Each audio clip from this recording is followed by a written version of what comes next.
going out that much, so whenever the stores open again, I'll go buy it. So those were the bad things, okay? We got that out of the way. Done. So now let's talk about the good things, how I coped, and hopefully these good things can also be helpful to you. If not, just listen to it, you know, you could just be nosy and know how I coped. So let me have some. I thought of it in like three different categories. Physical. Number one, I was eating healthy. I tried to eat as healthy as I could. I didn't do it all the time because remember I mentioned highs and lows, highs and lows, highs and lows.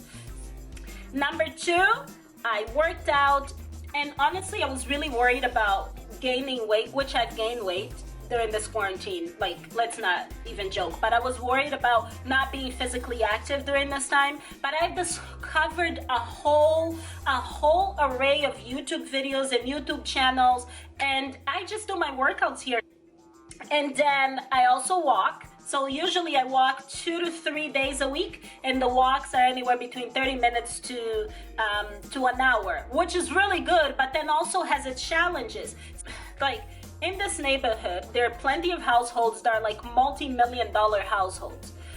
And I find them really interesting because these people have massive backyards, yet their children are outside riding their bikes and playing. So I used to feel all of this also anxiety. Again, back to anxiety, all of this anxiety because it's like, why are your kids outside? Like you have a massive backyard. There's no excuse. Keep your kids inside. But they would be outside riding their bikes. I saw groups of people outside, like 5 grown-ups walking together.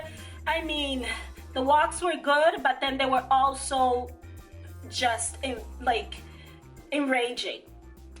And then meanwhile, so there's the multi-million-dollar homes here, and then if I walk a good 15 minutes, then there's like, walk 15 minutes, you cross the bridge, and there's a lower income neighborhood. And no one is outside, everyone's following the rules. I could see some people through their windows, but they're all indoors, respecting social distancing and respecting what the government is saying as far as like staying indoors. Number 3, okay, I've discovered something that has me so excited. I've discovered facial masks. Okay, your homegirl is obsessed. Let me show you. When I tell you, I'm obsessed. Look at all of these. They are from Shoppers, so they are inexpensive, and there is so much product in like one of these. There is so much product that I'm actually able to use half.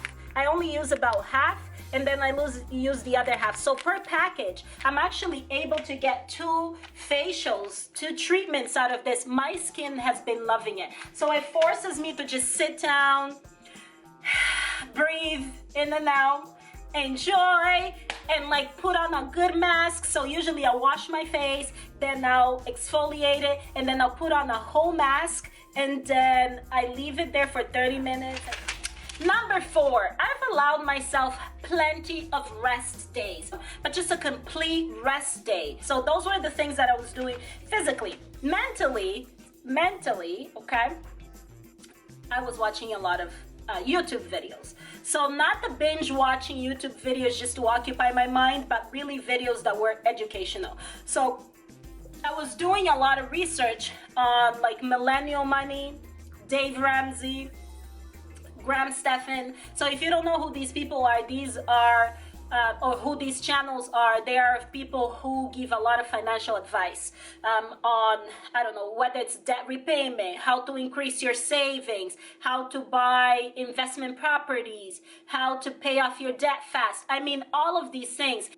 And then another thing, to maintain my mental health, has been doing a lot of video calls. I have video calls with friends every week, video calls with family. Video calls have been the new face-to-face interaction. And number 3 for my mental health has been books. So your girl has been devouring books. Usually I don't read fiction books. I am a non-fiction kind of a girl, but because of everything that is happening right now, I can't deal with reading about other problems and inequities and social injustices. It's just too much for me. I can't deal with it. So I've been reading a lot of fiction books. is by a Canadian writer, Brother. Great novel. I've also been reading the Bible. So I'm sure, whether you're a Christian or not, I'm sure you've heard of the story of David and Goliath. So I started reading 1 Samuel and 2 Samuel, which are the books that focus on David's life. Amazing. I've been devouring those books.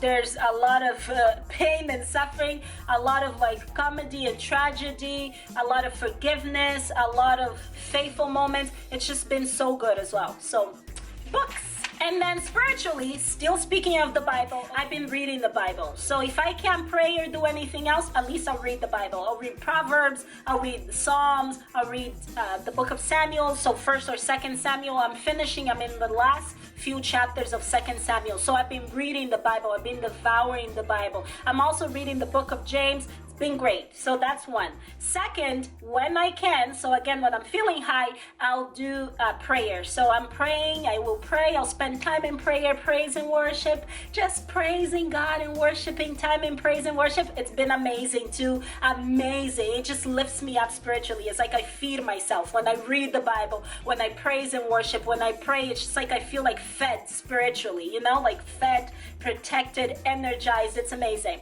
So yeah, so that's pretty much what I've been doing during this quarantine all by myself, which hopefully is coming to an end. So if you have any questions or any comments, leave them down below. I will answer the questions. Thank you for watching. Have a good day.